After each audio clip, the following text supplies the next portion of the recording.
A figura do inimigo atravessa a história, como nos mostra a literatura. Na esfera privada temos Caim e Abel, que disputam a predileção de Deus. Édipo, que mesmo sem saber ou querer, se confronta com o pai Laio.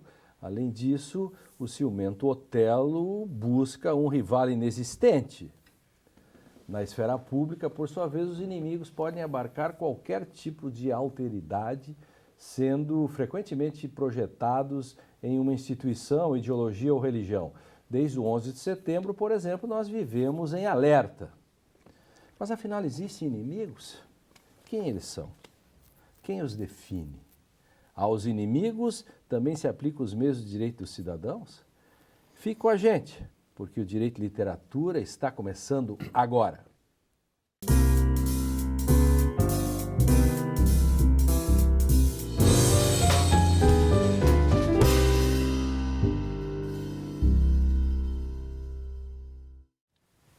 Olá! A partir de agora você acompanha um debate feito por renomados intelectuais de diversas áreas do conhecimento. Eles vão nos ajudar a entender questões que atravessam o direito e a sociedade contemporânea por meio de obras literárias. No Direito e Literatura de hoje, que tem o apoio do Programa de Pós-Graduação em Direito da Unicinos, vamos discutir o tema A Figura do Inimigo. E para isso recebemos no estúdio Mário Flay, filósofo e psicanalista, Drayton Gonzaga Souza, professor de filosofia da PUC do Rio Grande do Sul, e André Caran Trindade, professor de Direito da IMED. Sejam bem-vindos. Vamos começar com o Mário. O que o Mário Flay nos trouxe de texto literário para introduzir essa temática? Eu trouxe um conto de Guy de Maupassant, O Orla. Por que este conto? Se trata de um personagem principal, vive à beira do Sena, numa bela casa, vendo passar os navios que vêm a Paris, e de repente começa a lhe acontecer uma coisa, uma figura estranha, invisível, começa a atormentá-lo. E aí se constitui o inimigo. E ele faz de tudo para combater este inimigo, mas é um inimigo muito íntimo. E à noite toma água e bebe o seu leite. E ele faz de tudo. E até e isso logo depois de ter passado um navio brasileiro. E depois vem uma notícia de jornal que acontece coisa estranha em São Paulo, que um ser invisível está atormentando a população. E aí se desenrola esse terror deste inimigo. E eu trouxe esse conto porque se trata de uma dimensão do inimigo difícil de ser aprendido, que é o inimigo mais íntimo de nós mesmos. Claro, sem dúvida. Esse é o inimigo que é muito caro para a psicanálise, por exemplo. Que nos atormenta. Que é uma espécie sonho, de o médico e o monstro, né? As duas dimensões, claro. Que nos atormenta no sonho, nas assombrações. A nossa maldade. A nossa maldade. Sem dúvida. Então, essa é uma face do inimigo muito importante discutirmos. Tem um famoso filme chamado Dormindo com o Inimigo, que não tem nada a ver com isso, mas Inimigo Íntimo também tem. Dormindo com o filme. Inimigo. Drayton.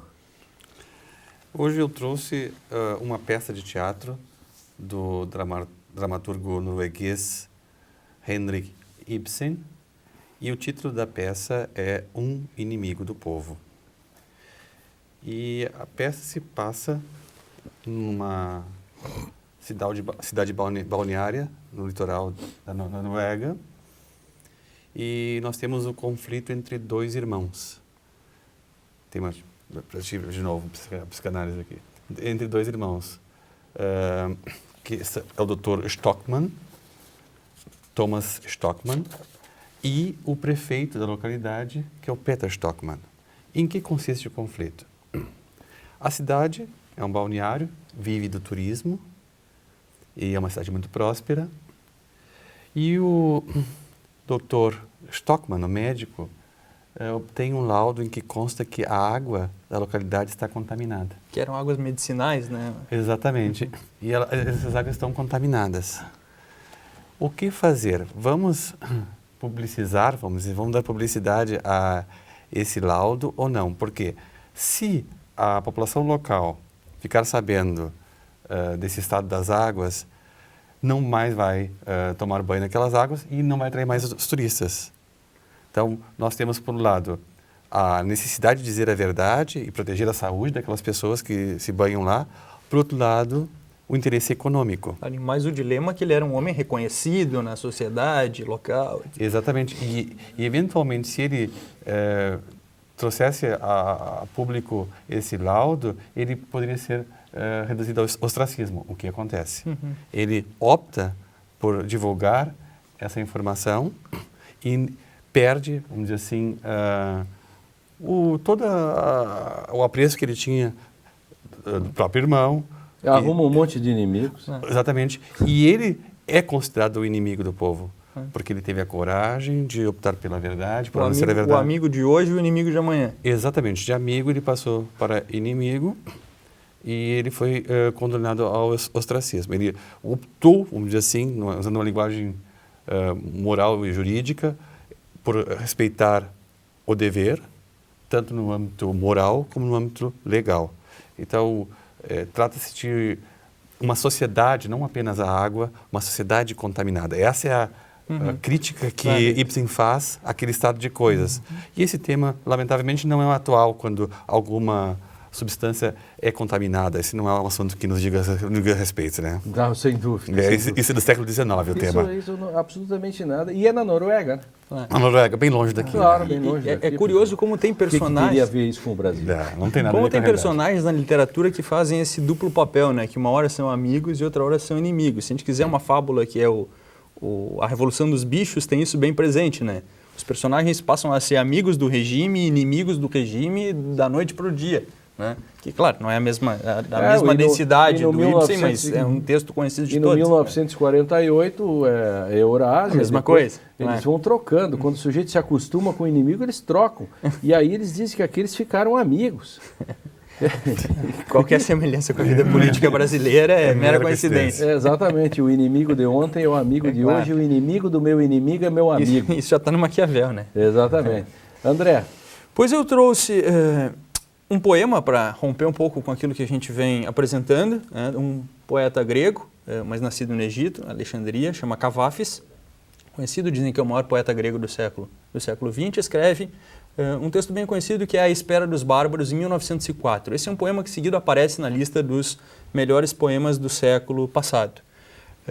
Na verdade, eu tinha procurado para trazer A Espera dos Bárbaros, que é o romance do Coetzee, que a gente já discutiu isso algumas vezes. Que baseia nesse, né? Como a gente tem trazido bastante livros e obras do Coetzee, eu disse, não, vou deixar A Espera dos Bárbaros o romance, porque o romance se inspira nesse poema. O poema não é muito longo, eu vou só fazer, se o Lênin me permite, Sim, claro. uma pequena leitura, porque é lindo.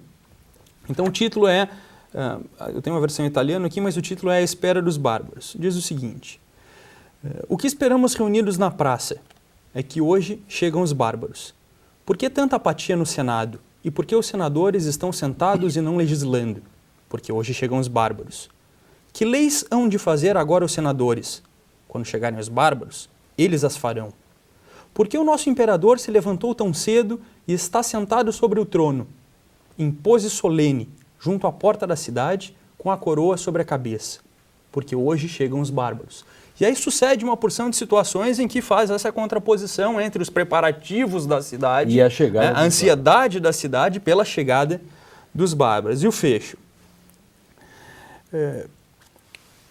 Por que se esvaziam rapidamente as estradas e as praças, e todos retornam às suas casas preocupados? Porque se fez noite, e os bárbaros não chegaram.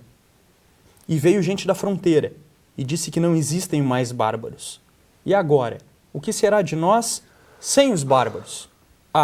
Eles eram uma solução. Genial.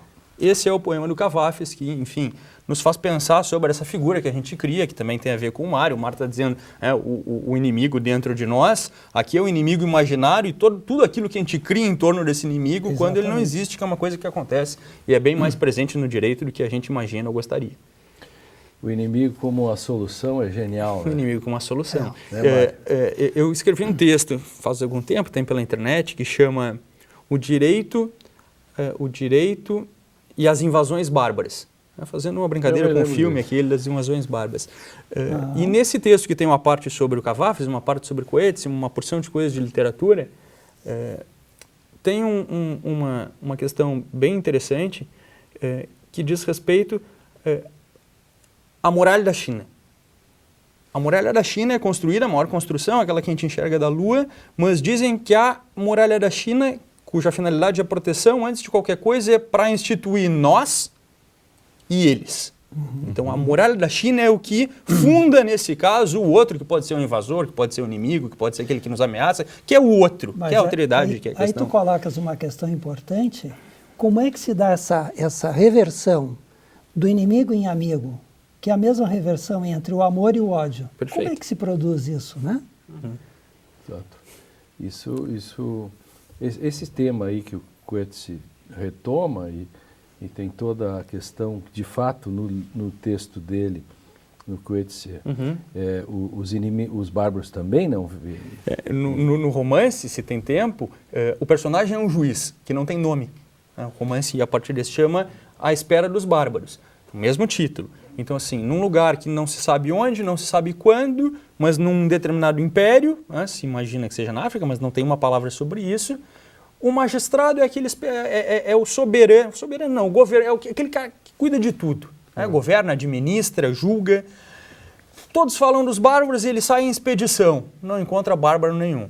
Quando ele volta da expedição, o governo central, o exército, Já os militares instituiu um regime contra bárbaro. instituíram um regime, tomaram conta da cidade e acusam ele de traição. Então ele passa a ser torturado, etc. Tudo por causa de uma coisa, como no Cavafis, que também não existe. No fundo, Mário, os bárbaros somos nós.